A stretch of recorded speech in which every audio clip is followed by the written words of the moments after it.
It's the Chronicles of a Gooner, the Arsenal podcast brought to you by 90 Min, and we are live.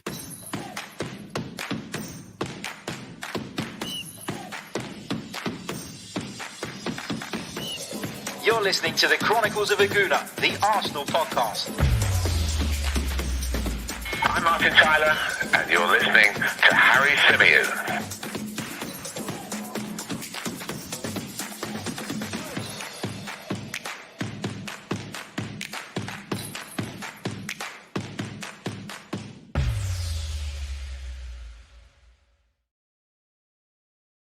Hello and welcome back to the Chronicles of a Gooner, the Arsenal podcast brought to you by 90 Min. As ever, I'm your host, Harry Symeou, and on this edition, we're going to be reacting to Arsenal 3, West Bromwich Albion 1. I'm going to be taking you guys' calls on today's game and, of course, the wider picture with regards to Arsenal. It's been a really disappointing week, finished with a bit of more positivity, but of course, it's been a disappointing week overall. So we've got plenty to get into throughout the next 45 minutes to an hour. If you want to jump on to this edition of the phone in, if you want to have your say, if you want to have a few minutes to get across your points regarding the Arsenal, then all you have to do, if you're watching us on YouTube, is click on the link pinned in the comments section. I'd love to speak to as many of you as I possibly can between now and the end of the show. So don't hesitate to jump on. Quick reminder as well that this podcast is kindly sponsored by the guys over at manscaped.com. So if your nether regions are in need of some tender loving care, might be able to go on holiday soon. So you never know, you might want to fix up down there, then head over to manscaped.com. Check out their fantastic products. Enter our discount code, which is 90min20, and you'll receive 20% off of your order as well as free shipping. So my thanks to Manscaped for their very, very kind sponsorship. And thank you to you guys for supporting them, because if you're supporting them, you're supporting us. Right. It's been a decent day for Arsenal. The performance wasn't great throughout the 90 minutes. That has to be said. But Willian scored. What more would you want than that? Willian finally turning up. He's only about 34, 35 games too late. But there you go. All right. Without further ado, let's get on some callers and hear what you guys have to say. Let's bring in, first of all, Colin. Welcome back to the Chronicles of a Gooner, mate. How are you, first of all? Apart from Arsenal, I'm good. Good. Well, that's the main thing. We can't control Arsenal, unfortunately, but as long as you're good elsewhere, then I'm glad to hear it, mate. What have you made, firstly, of what's going on at the club in general? We'll talk about the West Brom game in a moment, but there's been a lot of anger, disappointment, frustration from the fan base over the last few days, of course, because that Europa League exit really did feel like the end of our season. First of all, I'm going to ask you the big question, I guess, Colin, and that is... Here we go. Where are you on the manager? Is it Mikel in? Is it Mikel out? Sack him. Go ahead. Sack him. Go ahead. I want to hear why. End of discussion, Harry. Like, if you want to say that he's not got the players and that the squad is shit, all right, cool. If you want to say the ownership is crap, which it is, fine. Cool. But there's no getting away from the fact that this season has been a shambles, Harry. A shambles. Let's look at this over the course of the season, right? We started it quite well with wins against Fulham and a dogged win against West Ham. All right, fine. We lost to Liverpool, but you can kind of chalk that one off to being they're the champions. It is what it is. What happened after that was unacceptable. The worst run I have ever seen from Arsenal in my life. And I mean that wholeheartedly. We picked it up around Christmas, but the last few weeks, we've reverted back to the pre-Christmas form. Simple. And Thursday was the icing on the top of the cake. Why are we out of the Europa League? Tell me that. Because he played a false nine in the first leg when we hadn't done it all season. We get a lifeline because of Unai Emery. All right. Do we come out with any intensity? No. And the reason we lost, well, one of the reasons we lost that in the first place, or it was a 0-0 battering, let's be honest. The one player that was threatening all night on Thursday was Pierre-Emerick Aubameyang. What does he do? He takes him off.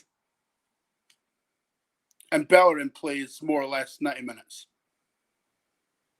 So, can you explain that? Because I can't. I can't. And anybody who listened to the show immediately after the game will know I was really disappointed with Mikel Arteta. And I've kind of been trying to process it over the last sort of few days. Friday for me was one of the most depressing days of work I've ever had. I literally spent the entire day talking about and writing about what had occurred the night before and found it really difficult because I was genuinely hurting. And, you know, you can work in this business and cover a club that you don't necessarily support. And it'd be a little bit easier to kind of digest those kind of results. But for me, it was really difficult, really tough. And the answer is, Colin, I can't explain those things. They were things that I was disappointed with Mikel Arteta about too. And I guess for me, I think that I still believe, right? For some reason, I still feel like Mikel Arteta is somebody with the ability to go on and become a top manager. But my opinion now is that this job is too big. There is too much to be done. There's too much. It's too much to ask of someone with no experience to come in and turn this ship around. So I agree with you. I think it probably is time to move on from Mikel Arteta. What do you make of the reports that we've heard today, which suggest that the Chronicles are going to back him in the summer and that he'll get the first 6 to 8 games of next season to prove that there's been an improvement? All words, nothing more. We've heard this before, Harry. Like, how many times are they going to do this? It's like, oh, we'll back him, this, that, and the other. And then when they don't do what they intend to do, they'll be like, oh, we tried. No. I've had enough of your trying. Yeah? I've had enough of it. Either back him or fuck off. Simple. So do you think they will go, Colin? Do you think that there's a possibility they could go? No, because they've done nothing since they've been here to suggest otherwise. Why should I believe them? Why? Why should anyone believe them? They're all talk, Harry. They're all talk. They do nothing but sit on their hands and do fuck all. They don't do anything. Like, Cronky is probably sat in his fucking ranch tonight. He probably didn't even know we played today, to be honest with you. And does he even know we're out of Europe altogether? I doubt it. Josh is all, be excited. Be excited about what? No European football? Crap football at best? Ceballos in midfield? No, I completely agree, mate. Am I meant to be excited by that shite? Come on. Like, why is there... It's not just the board and it's not just the manager, right? There's no balls in this football club, full stop. No, I completely agree. And Colin... The protest today was pathetic. It was pathetic. I totally agree with most of what you said there, Colin. Let me bring in Sam as well. Sam, how you doing, mate? Welcome to the show. Where are you joining us from, Sam? I'm in Colchester, mate. How are you doing, lads? Yeah, I'll be honest, I've been an emotional mess since Thursday. I'm a bit up and down. I'm generally feeling what Colin said all through this game. I don't know about you guys. I just felt dead towards the game today. I was just like, we got West Brom. Okay, I might watch that. I watch it. The best joy I had was seeing that Saka and Smith Rowe combo because they're one of our own. You've got to be happy for them all the time. Other than that, I was just on my phone during the game. It was just a bit like, what's the point? And then you see Villarreal lose 4-2 to Celta Vigo today. Celta Vigo. Who are they? You know what I mean? It sums us up, doesn't it, Sam? I mean, Yeah. I completely agree with you because I'm conscious. I want to talk a little bit about today's game as well because obviously we're reacting to that game. I want to talk about the wider issues too because they are big issues and big problems and a big talking point, of course. But going into today's game, I felt exactly the way you did, Sam. You know, I was working covering the game today, and normally when I cover an Arsenal game, it feels like the best scenario in the world because I'm watching a game I'd be watching anyway, but I get to sort of make my living out of it as well, which is fantastic. I'm very lucky to be able to do that.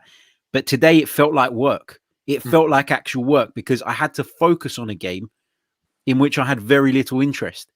You know, I had to focus and analyze a game of football that I couldn't give a shit about. And it felt like I feel when I'm doing, like, with all due respect, tomorrow I'm working on Fulham Burnley. And that's not the greatest game in the world, but I'm probably more looking forward to that than I was today. And that just says everything about where we are.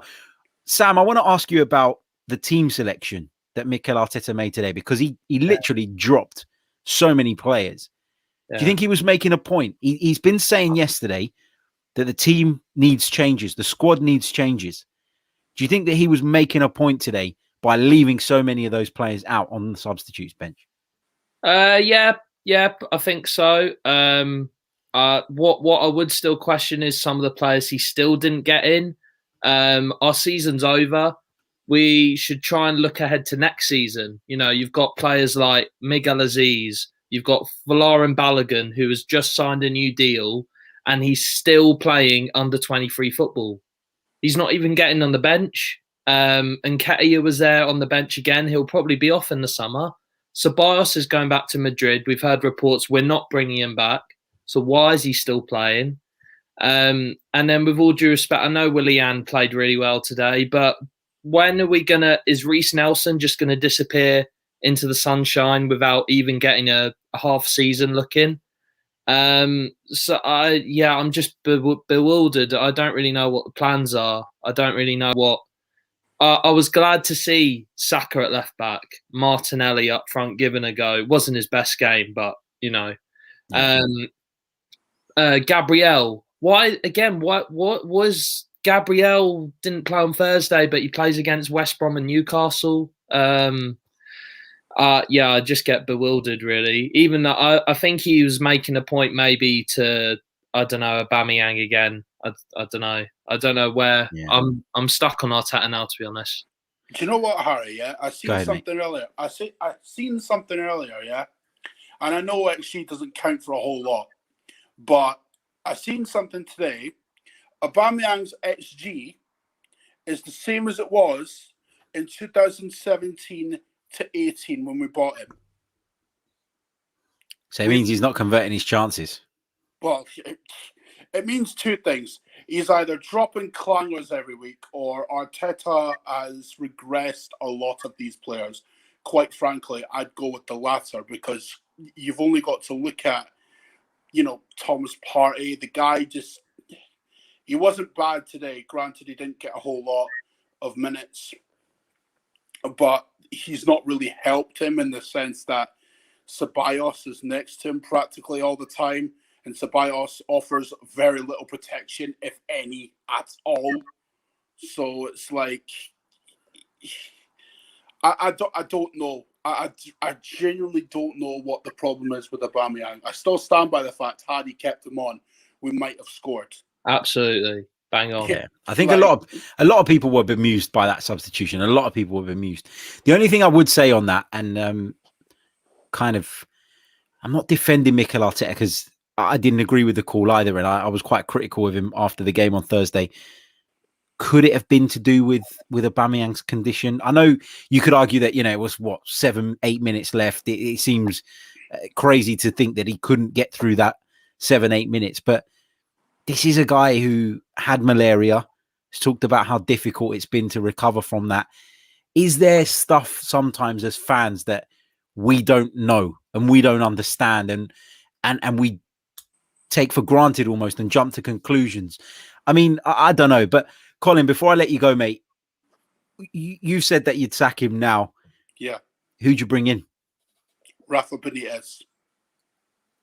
Interesting. You're not the only one that said that. Not tied to a club, proven commodity in the Premier League and proven commodity in Europe. It's not hard. You know, there's two options being bandied about. Based on reports, right, the club are looking at contingency plans in case they sack Arteta. That tells me one thing. They're looking to sack Arteta at some point. They're looking to do that. Reports don't come out like that if that's not if that's not a route they're planning to go down. It just doesn't happen. So if you're looking at it, right, two names, Ralf Rangnick and Rafa Benitez. For me, Ralf Rangnick, while he did well at Leipzig for, you know, Hasenhüttl or for Nagelsmann to like take the reins and move that on, right? He's still unknown in the Premier League, the same as Arteta. Yeah. We've tried that unknown, bro. It hasn't worked. If you're talking about a manager that is proven, all right, his football might not be aesthetically pleasing, let's just say, but we need somebody that will organize this team, that will get the best out of them, and will steady the ship because we've got novices at the top. There's no better man for that job than Rafa Benitez. End of. Brilliant. Colin, thank you so much, mate. Thanks for joining us. Always appreciate your input, and I'm sure we'll catch you soon, mate. Catch you soon, bro. Talk to you soon. Take care, pal. That's the brilliant Colin. Sam, stay with me, mate. I'm going to bring in another couple of callers. Harry, how you doing, mate? Welcome. Hey, man. Yeah, not bad. Thanks, guys. How you doing? Good. Yeah, all good, man. Let's bring in Mike as well. Mike, how are you? What does that mean?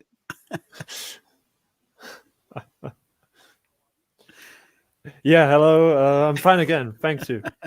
Good, mate. Welcome back to the show. Well, I came quite late for the game because I didn't care about it. You're not the only one. You're not the only one. Yeah.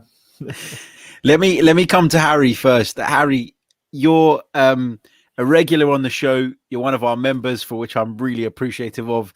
And I always look at you as one of the people who brings me positivity and a sort of rational view when I'm on the edge of losing it. And over the last few days, I felt like losing it.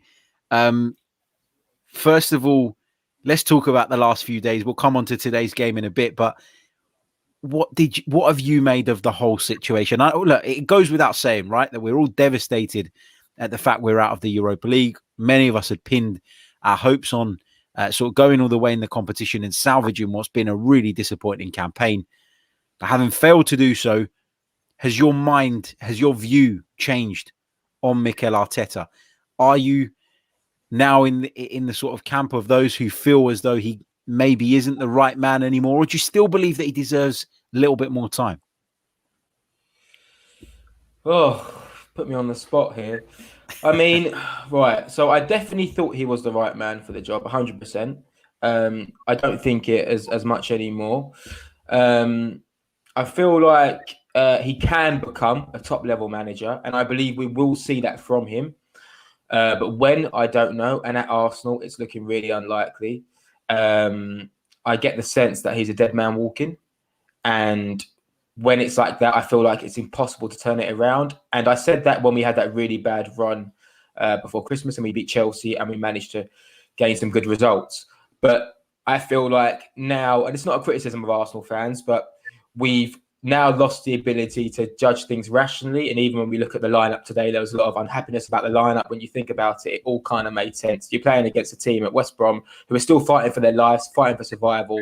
So you don't personally want to chuck in, you know, kids who have never played in the Premier League and centre midfielder up front, you know, because if Arteta loses today or West Brom get that crazy result, you know, it's even worse for him. So we're really angry from Thursday's defeat, which is understandable. So I think that will take us into next season, and we'll probably have a couple of good results at the start of next season under Arteta, and there'll be a defeat.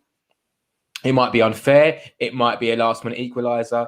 All hell will break loose, and it'll be similar to how we had it under Emery towards the end, when it was just really, really horrible. The players feel it; they look like they don't care, and I think he'll go 5-6 games into next season, unless he obviously goes to win 6 games on the trot. It's so hard because I see so much in Arteta that I like, but I don't know if that's accountable. I don't know if that means anything. I think he's obviously a really good human being. I think he speaks so well. I think he cares so much about the club. I think he's tried to put the ethics and the love and the values back into the club, but none of that has contributed to good performances. I think there's so many examples that make it harder to do the job in these times, and people will make a lot of comparisons, but you can't compare things in football because everything is different. Everyone's situation is different. There's not a club in the Premier League, a former top level club in the Premier League, that are trying to go through a rebuild. It's only us. We are the club that are going through a rebuild. Spurs are, in a sense, because they're underachieving. But they haven't got a dressing room full of bad eggs, or a dressing room that has got players on 300 grand a week who can't kick a ball for the club. He's had to deal with all of that during the pandemic and trying to get the club back to the top.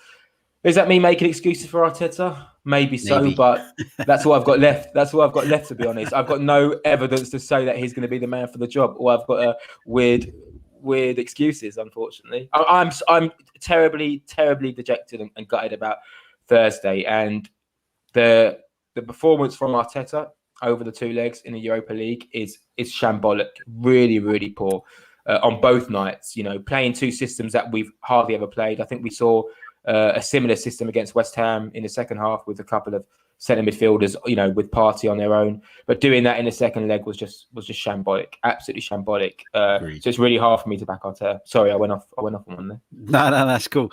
Just a quick reminder, by the way, guys, if you want to jump in on the show, you can do so by clicking on the link pinned in the comments section, and we'll bring as many of you as we can in between now and the end of the show. Thank you to everybody who's joined already, and thank you to those who are waiting patiently behind the scenes, because I will get you on as well in just a few moments' time. Quick reminder before we carry on that this podcast is also sponsored by Le Bomb, the brand new football predictor game.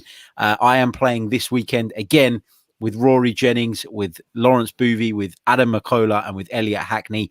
I won the first 3 weeks in a row, but I lost last week, and I'm on course to lose again this week. So losing 2 weeks in a row is difficult to swallow for me. So I'll be back again next week. But check out the Le Bomb app. It's the game where you play against your mates rather than the bookies. So you get to take their money rather than the bookies, and it's a lot sweeter, of course.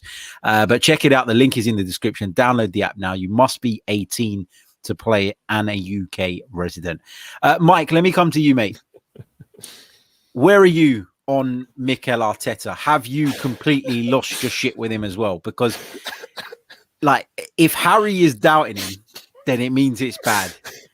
I mean, where are you? I've heard Ty also doubts him, kind of way. He doesn't want to, but no, I was all week. I was like, okay, what could I say on the phone, and what could I say? What were the right words? As soon as I came on, I was like, what did I want to say again? It's really Harry, I think some of the sentences you said at the end, like, I have no evidence for him becoming this at Arsenal or overall. It's like a very interesting perception where we say, okay, he will become a great manager. We don't have really any evidence for it besides Pep liking him, being the co-man at Man City. I don't really see the evidence on a performance basis, if you want to say. I mean, then you have things like, personal management of the likes of Saliba, Nelson. You could say, I don't know what is going on. I mean, we don't know every detail of every player involved, but it looks very strange not loaning him, but then also not playing him, and so on and so forth. So a lot of Guendouzi, that is maybe more of a case, or more like justified, and so on. But there are several players where like the personal and man management was not right, and then over rotationing. You could say that those are rookie mistakes, but when I didn't hear those reports about sacking him potentially after 8 games. The last time I was here, I was like, we could do a Schalke 04 thing of giving him all of the preseason, all of the transfer window, to then only sack him after a couple of weeks. This is the dumbest thing we could do. And the thing is as well, Mike, the thing with doing that is that you can't really measure after 6 to 8 games how much you've improved over the summer. You need a bigger sample of games, in my opinion, to make that assessment. So if you're going to make a knee-jerk reaction decision based on 6 to 8 games, then why not make that decision now or before you spend money on him? Yeah.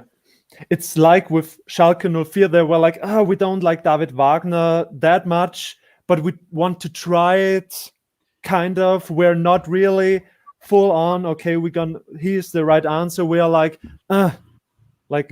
or we're already having Maurizio Sarri in the backhand or something like that. I mean, I would not like that, for example, but I want to have that's another thing where the club is like, okay, we're kind of like changing at random points of time, like firing executives here, there, and so on and so forth. And it all comes down to sack the manager, don't sack the manager. We're searching for some scapegoat. After 6 games, we did not win this amount of games, and so on and so forth. It's a weak decision. It's a weak decision. It's not a really clear plan to go down, is it? It's not a clear route, a clear path. Sam, let me come back to you, mate. I saw you nodding when Colin, previous caller, mentioned Rafa Benitez. Yeah. And I want to talk about today's game, right? But I feel like in the minds of everybody, it's so insignificant. Who cares? Who cares? You know, we played at okay in certain periods, and we played crap for certain periods. And I guess the biggest highlight, as I said earlier on, it's a good day when Willian scores and all that. But Rafa Benitez is somebody that came to my mind when there was talk about potentially Mikel Arteta losing his job. And if you go back to the podcasts that I did immediately after the reports broke that Mikel Arteta was going to be taking over the job, I was worried about it. I said it. I said that I don't know if that's what we need right now. I said that I felt we needed a stabilizer, at least for a couple of seasons. Mikel Arteta has come in. I've got to be honest. He blew me away with his words, with his attitude, with the way he came across. And I fell for it. I did. And I'm not even saying that he won't go on and have a successful career as a coach, because he might. There's every chance he will. But it's not the right time for him right now at Arsenal, I don't think. But would appointing somebody like Rafa Benitez be Arsenal kicking the can down the road? Would it be a temporary fix that would see us close the gap potentially on the top 4 in the short term, but one that actually won't take our club forward in the longer term? Do we have to go through this pain before we move forward? I think Benitez is the man that is realistic in our situation, right? It's the same with KSE coming out and saying, we're going to back Arteta in the summer. We're going to do this. We're going to do that. Who can Arsenal sign that realistically gets us from 9th to top 6? We're not getting Grealish. We're not getting players of that fodder. We might get an Yves Bissouma from Brighton because they're down 16th or something. It's the same with managers. If we get rid of Arteta, we're realistically not going to get a manager from another club. We can't attract that same level and Benitez has worked under a difficult owner at Newcastle. So that's why I think of Benitez, because realistically, yeah, exactly. Abramovich and Ashley's. He'll complete the set at Arsenal. Not only that, he can sort a team out. Everywhere he goes, he gains the respect of the players.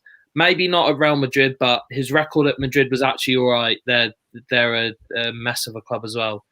If Benitez came in, he would easily steady the ship. You wouldn't worry about next season. Say Arteta, next season at this rate, Arteta could easily go on a losing run like we did pre-Christmas, and we'll end up in the bottom 3 after a month. Yeah, and then bloody hell, we're in a escape mission. So I've always liked Benitez. After Emery left, I thought of Benitez, because you think, who's a manager that can steady your ship maybe for a year, maybe 2? If he does really well, just let him have a go at the job even. He's very disrespected, Rafa, as well. He's a great manager. Yeah. But yeah, honestly, mate, at this point, it's just we're so far down. Cronkies have driven us so far down. We're losing our attraction as a club to who we can get. Yeah, absolutely. Are you guys okay for time? I'm happy for you guys to Yeah. stay on if you got the time. Yeah. Yeah, Cool. All of right. course, of course. Let's The bring in longer the another better. caller. KS. I don't know. What's your name, mate? Welcome to the show. What a day!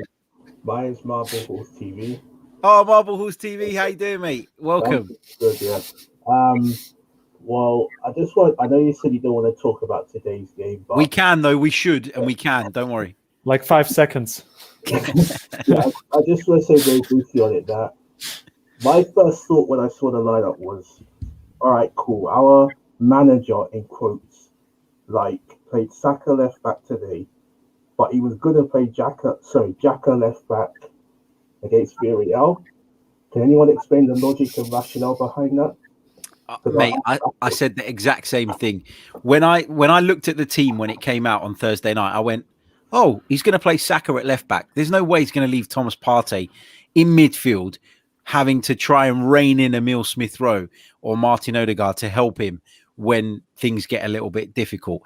Yet when Granit Xhaka went out injured, instead of bringing Mohamed El Neni into the side to try and shore it up in midfield, he brought Kieran Tierney. And Kieran Tierney, by the way, who hadn't played football for weeks. Kieran Tierney, by the way, who was blowing out of his arsehole after 10 minutes. Kieran Tierney, by the way, who is usually up and down the pitch like a madman, and he could barely cross the halfway line. So I completely agree with you. I thought that was a crazy decision. Because, look, El Neni's not, well, El Neni for me is he's only ever going to be an okay player at very best, but he should have played on Thursday.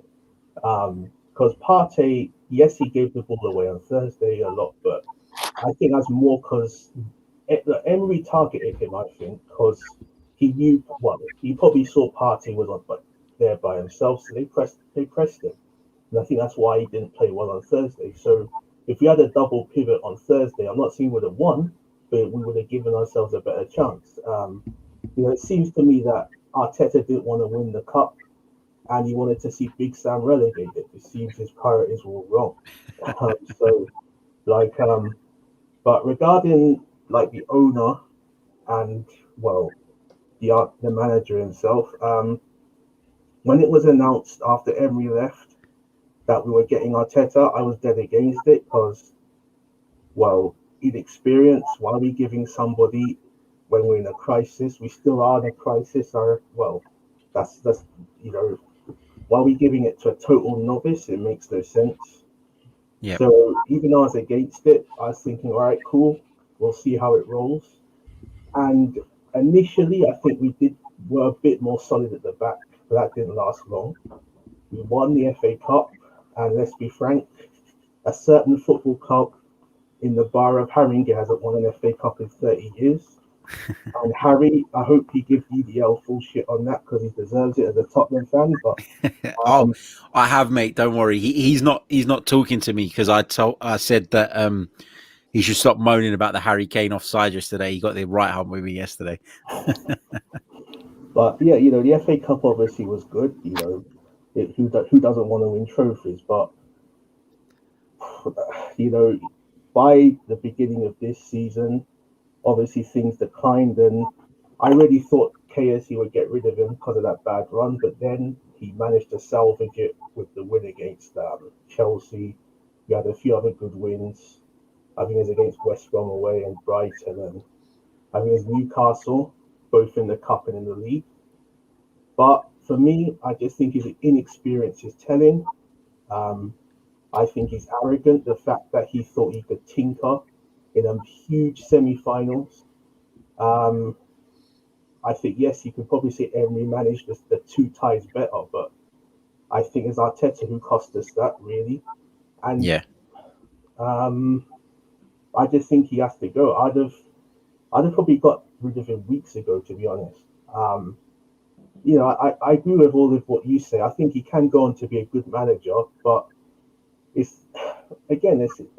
we can't afford to wait, can we? That's the problem. Yeah. But I think after questioning him, why did he take this job? Because surely he should have thought, well, okay, it's Arsenal, right? Obviously, he played for us. He won a couple trophies with us. I think he was there, 2014-15 FA Cup. He was our captain. I wouldn't say he was a legend, but he was an okay player for us. He was okay. He was all right at best. But he should have gone to like maybe a lower level Premier League club. Well, I say lower level. Where are we? But you know what I mean, like a Brighton or wherever, Palace, wherever, or maybe go back to his. Obviously Spanish. He could manage like a smaller Spanish club, like either Real Oviedo or something like that, or Racing Santander, that kind of level, to get experience. But really, we shouldn't have hired him at all. I think we should have got Benitez when Emery left. I still think we should get Benitez because for me, he ticks all the boxes. Yep. He's managed big clubs before. He's won big trophies at big clubs.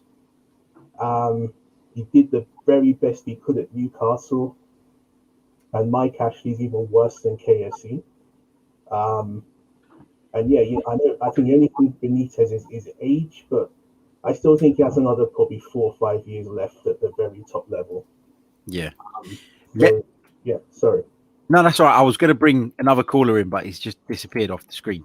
But I'm sure he'll be back on in a minute. And when he does return, we'll bring him back in.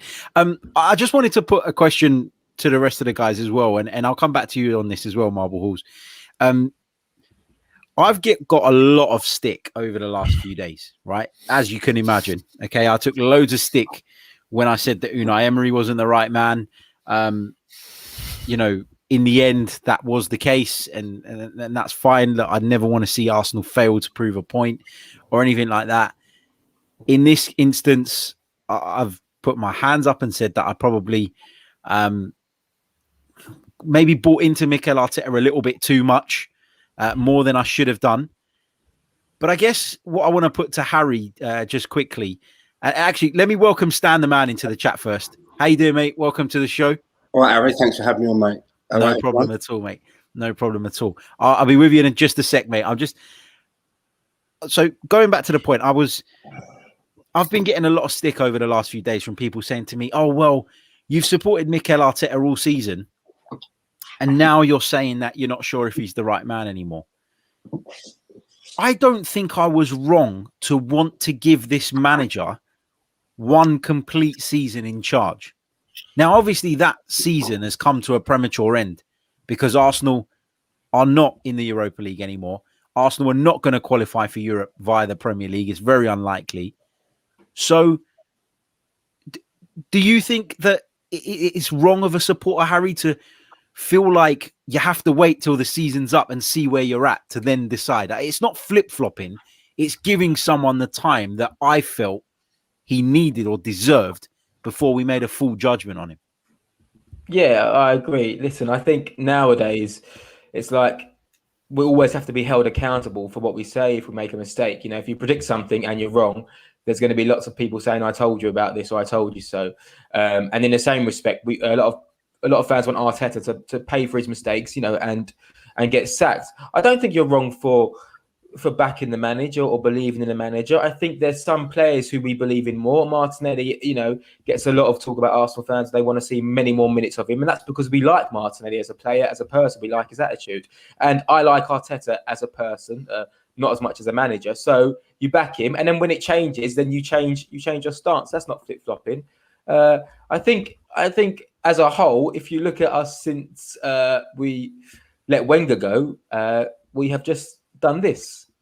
And maybe this toxic atmosphere that we create and generate, and maybe this slight sense of self-entitlement where we believe that we should be challenging, maybe just this constant, negative cloud around our club unless we're winning every game.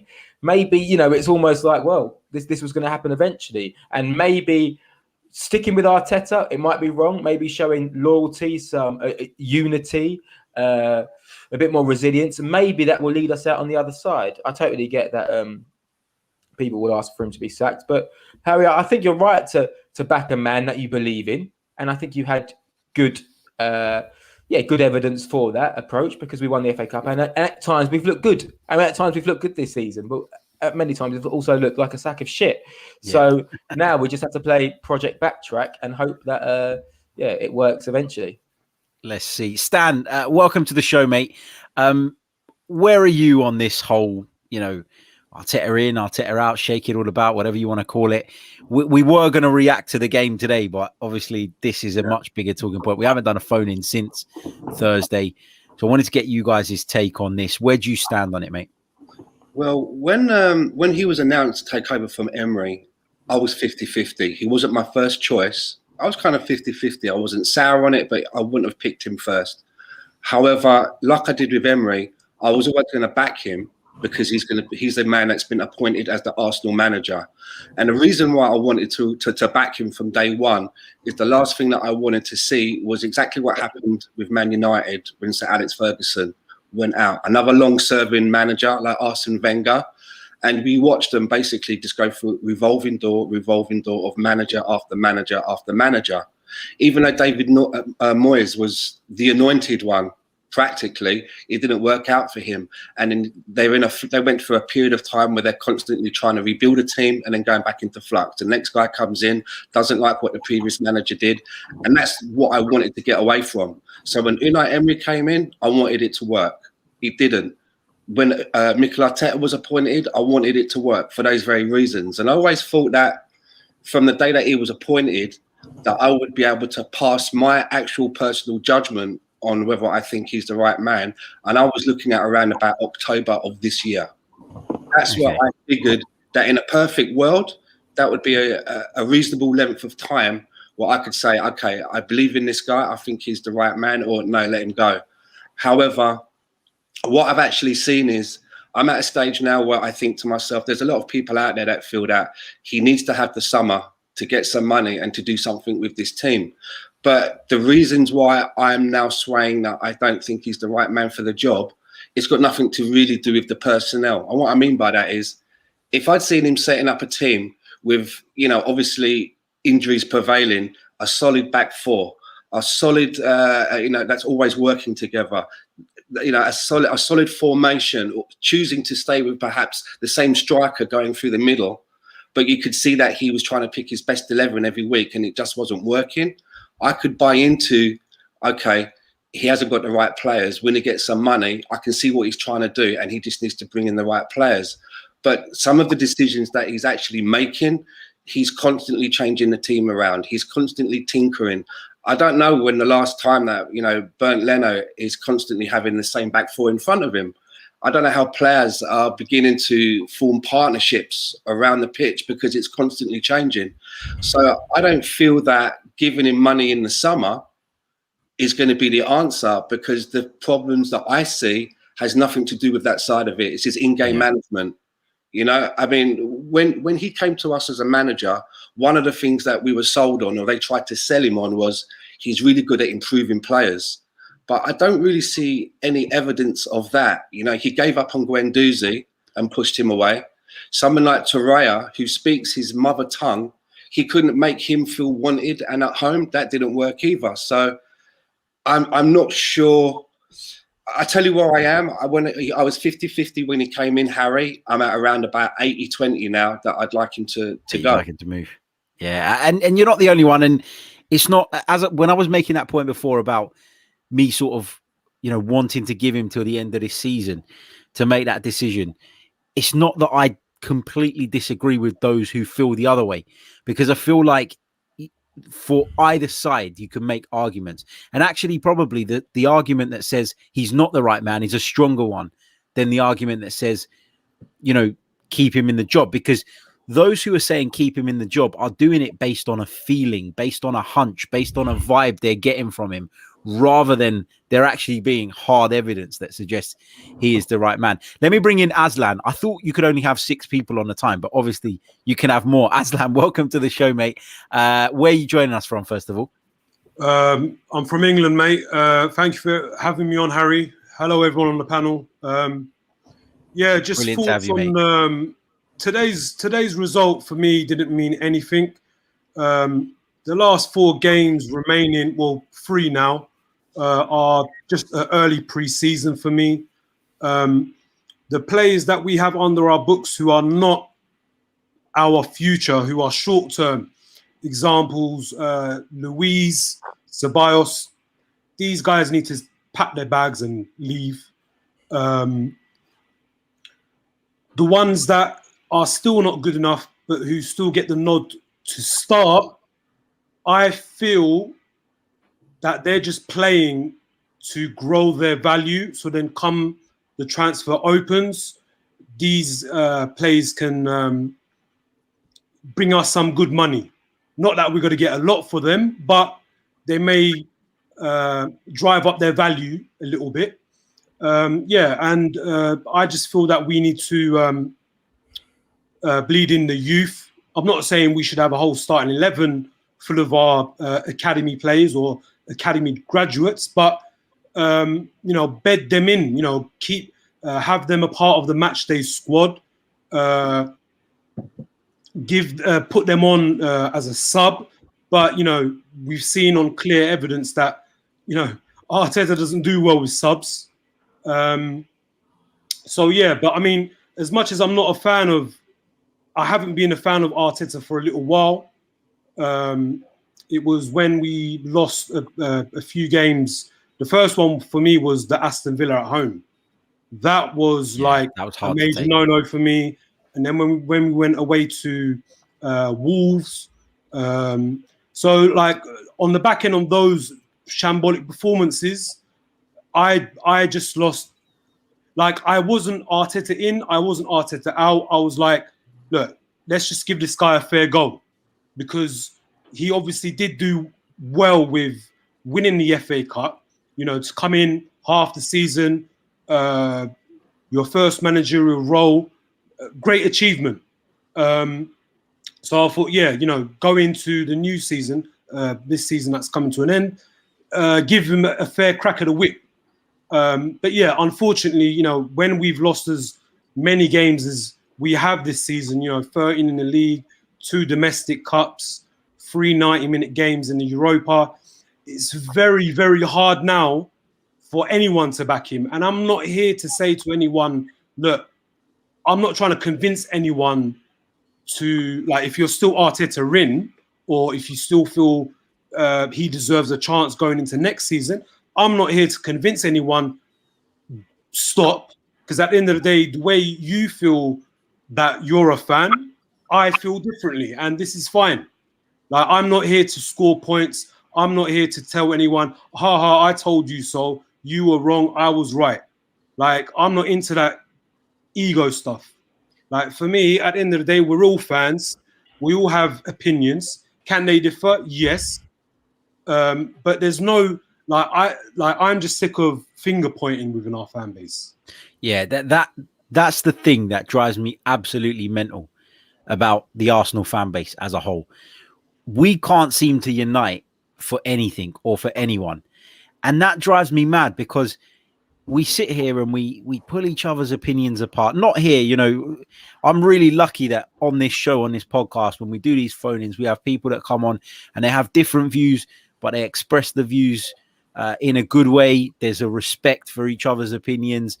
But then sometimes I look on Twitter after a game or whatever, and I lose faith in Arsenal fans, because you look at it and you go, this is a cesspit. This is literally people who supposedly all want the same thing, tearing each other apart, trying to get on top. Oh, I told you this in November 2018. That makes me smarter than you. No, we all want the same thing. And I just wish that we would do that a little bit more. Let me come to you, Mike, because you've been quiet for a bit. Mike, I'm gonna go around the room. So let me start with Mike. I'm Josh Kroenke, and I come to you and I say, Mike, howdy, partner. Yeah, nobody's gonna like me now. You better get offline, mate. You better get offline while you're safe. People are Harry, finding your home address now. You've got a better beard than Josh Kroenke, mate. I've got what? Sorry. You've got a better beard than Josh Kroenke. Yeah, definitely, mate. Definitely. Well, that goes for both Harrys.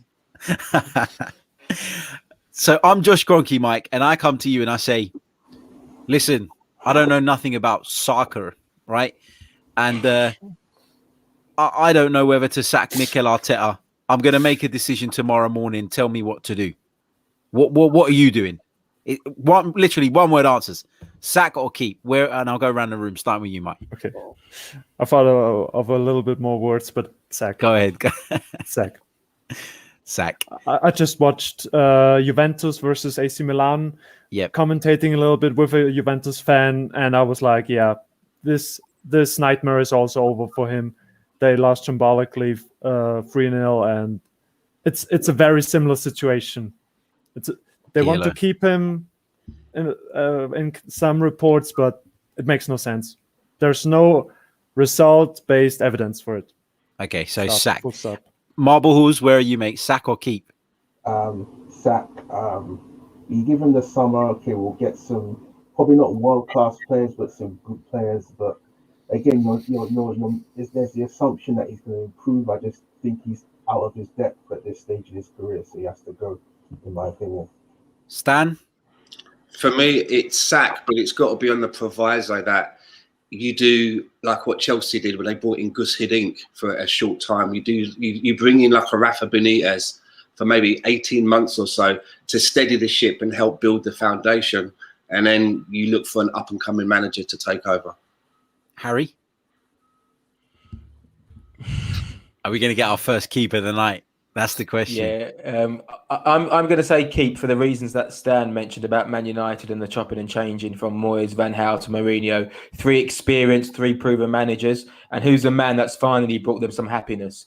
Ole Gunnar Solskjaer. Why? Because simply they've chucked money at it, and they've given him good players. He's put an arm around them, and he's got them scoring goals. I know Arteta hasn't done that necessarily, but for that reason, I would say keep. I know it doesn't make any sense, but loyalty and love is often blind. Sam? You know what? I was sacked up until I heard Harry speak, and his point about Solskjaer is so right, because you look at United over the last 2 years, and I'm sure that fans would have sacked him about 7 times over that time. But I have to say, to you, Josh Kroenke, it depends. Do you see Arsenal as a big club who tries to get top 4, top 6, or do you see us settling for mid-table on the cheap? We're coasting. We'll see what happens. Because if we're a ruthless top club like Tottenham were to Mourinho, like Chelsea, Arteta would have been sacked on Friday after the semi-final, after that shambolic display and the fact we're 9th. So, me, it would be sack. However, the Cronkies are the Cronkies. Arteta's staying. And if you'd asked me after what Harry said, because it's very compelling what he said, I may have swayed the other way because his argument is very compelling. Should have let me win first, isn't it? You should have let me win. If I went first, everyone would have been kept. We'd have a full house. Do you know what? No. Gooner Tell in the comments says, "Give it up, Harry. Disgrace to what this kid." I've not even said that I want to keep him. Tell. I've not even said it. I've not said anything.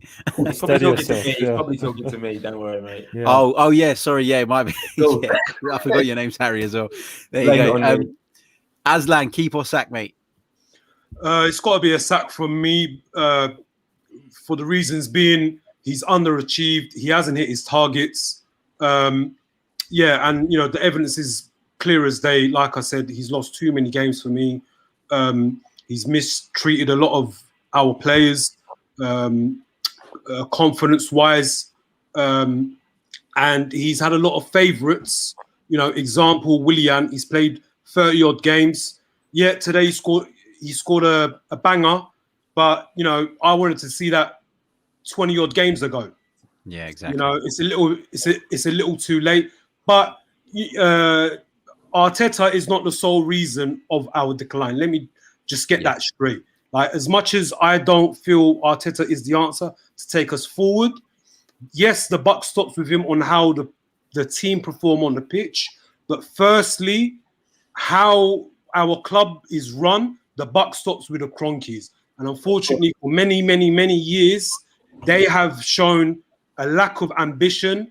They haven't set our targets, which should be come down to the board level, and then from the board level down to the manager, and from the manager to the players. So the Cronkies are at fault, but sack Arteta, but firstly get the Cronkies out ASAP. Yeah, and well, let's welcome Arjit to the show as well. As I said, I thought you could only have 6 people on at once, and I keep clicking add to stream, 10. and more people are coming in. It's brilliant. Arjit, welcome to the show, mate. Where are you joining us from? Yeah, I'm from India. It's pretty late here, but it's okay. No work tomorrow. Good. Glad to hear it, man. Glad to hear it. Arjit, I'll ask you the same question then, mate. With Mikel Arteta, you keeping him or you sacking him? Yeah, really hard question. Little bit on the fence, but let's see if we somehow No. make You Europe, got to get off I the would fence, take him. Arjit. You got to get off the fence. Keep him or sack him. I will still say keep, but very close. Good stuff. I mean, I would sack him. Okay, despite Yeah, I understand. the evidence, despite the argument that Harry made, which was very compelling. I think what we do as football fans, I think we can become obsessed with managers. And when you talk about Ole Gunnar Solskjaer, this is a prime example of someone who I still don't believe is a very good manager. He's somebody who has got a very talented group of players there and has taken the shackles off and has kept it simple. He's kept it simple. He has said, we're Man United. We play attacking football. We're going to play this way. And he relies on the quality of Bruno Fernandes, of Paul Pogba, of Marcus Rashford, of Edinson Cavani, another top player, by the way. You know, he's got the likes of, you talk about Mason Greenwood, right? Come into the side this season. And I'm just going to check it out now. He started breaking into the side last season. But Mason Greenwood, right, is 19 years old. And Mason Greenwood in the Premier League has got 6 goals and 2 assists. Okay, if you look at him across all competitions this season, and I'm just bringing up those stats now, bear with me. Here we go. All competitions. Mason Greenwood this season, he's got 11 goals in all competitions, right? If I compare that to, let's say, Bukayo Saka, this is not me digging out Bukayo Saka, okay, in any way, because I don't want people to take it like that. But Bukayo Saka has been our shining light this season, right? He's been one of our best players. He's been the player that we all look to for inspiration at the moment. But Bukayo Saka has got 7 goals in all competitions, and he's made significantly more appearances. So what I'm saying is, we're looking at Bukayo Saka as the savior, one of our young players, and we're looking at him as a savior. Man United look at someone like Mason Greenwood as a fringe player who can come in and impact. And that's the difference. They're relying on their youngsters to add that little bit extra, to get them over the line sometimes and chip in. We're asking Bukayo Saka to carry Arsenal Football Club on his shoulders. And that's the difference. There is so much quality and depth at Man United in comparison to Arsenal that Ole Gunnar Solskjaer's job is a lot easier. So, yes, I agree that, that's a really good argument as to why you should keep Mikel Arteta. But I also think we overlook the importance of the quality of the squad and can at times get bogged down and obsessed a little bit by the manager.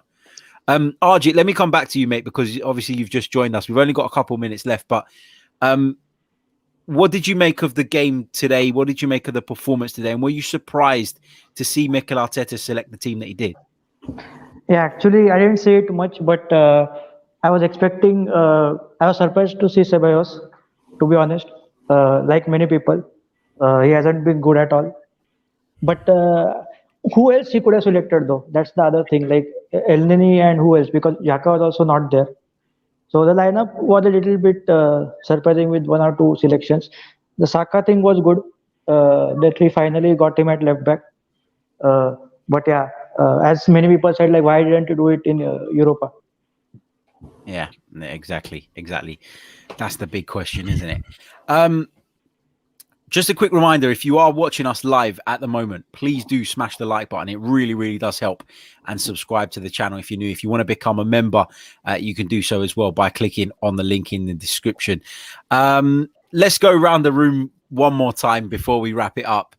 And let's have your Mikel Arteta replacements. I know not everybody's going to sack him here, but let's say that he is going to get sacked, because there is a strong possibility of that happening in the next few months. Let's go around the room. Let's start with you, Sam.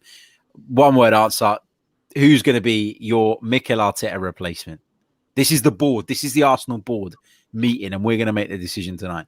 If This is more than one word now. No, it's okay. Go on. Don't worry.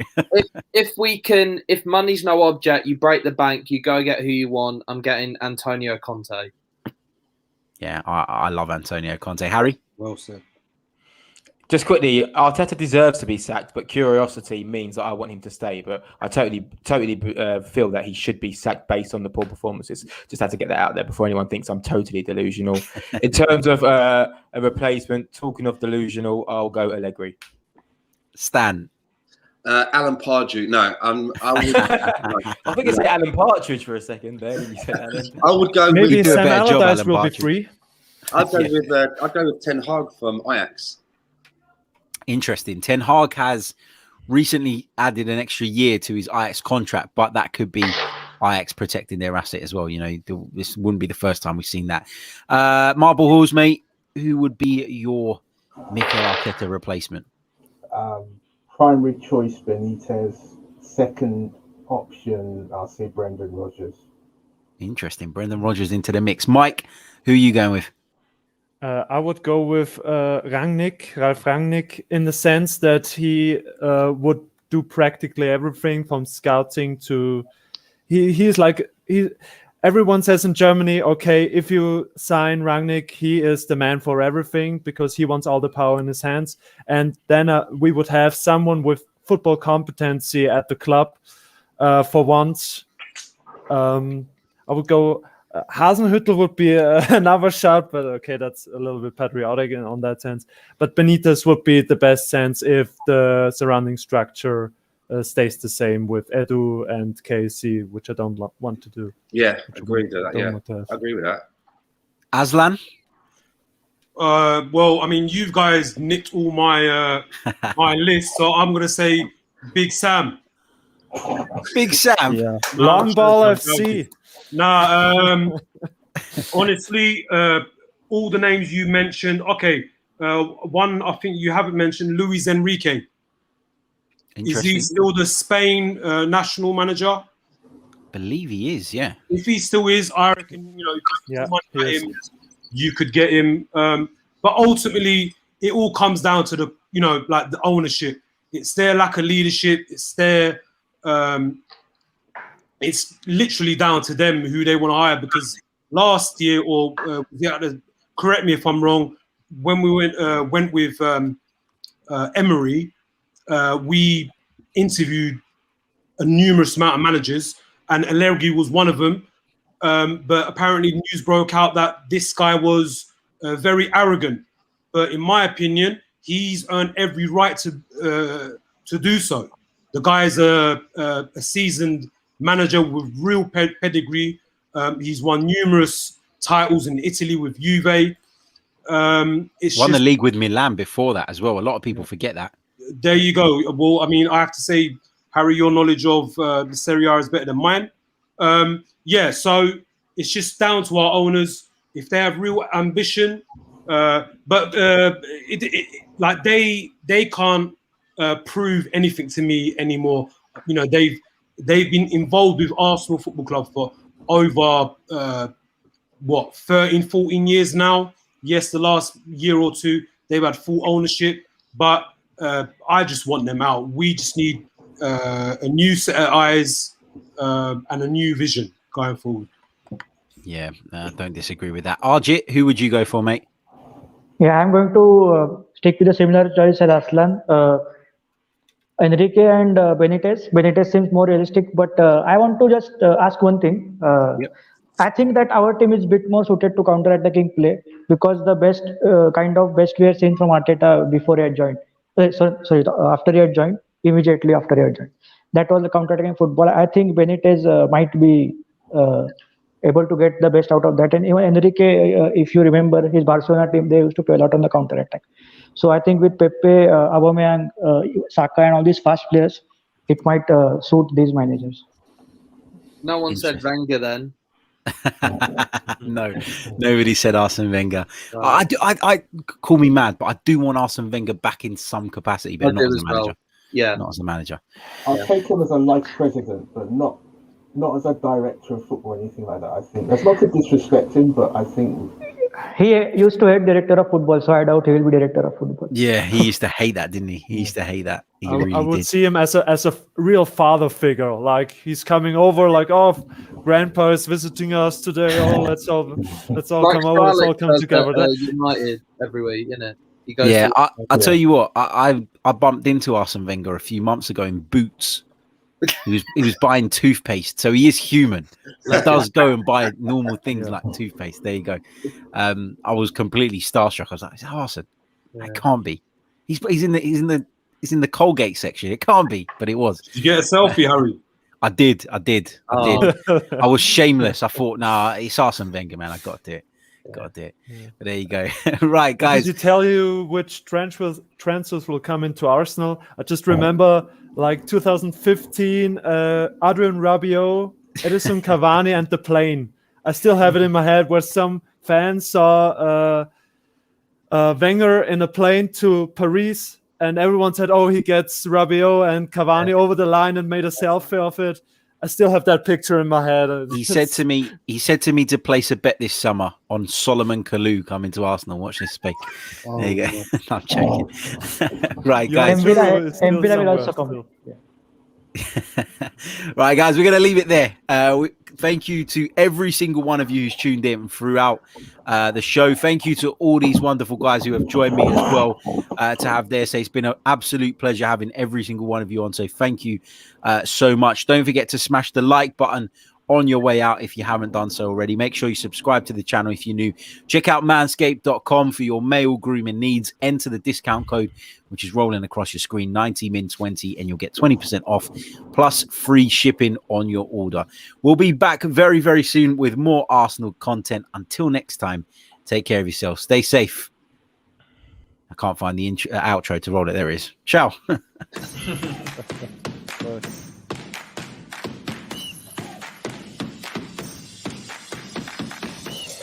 You're listening to the Chronicles of a Gooner, the Arsenal podcast. I'm Martin Tyler, and you're listening to Harry Symeou.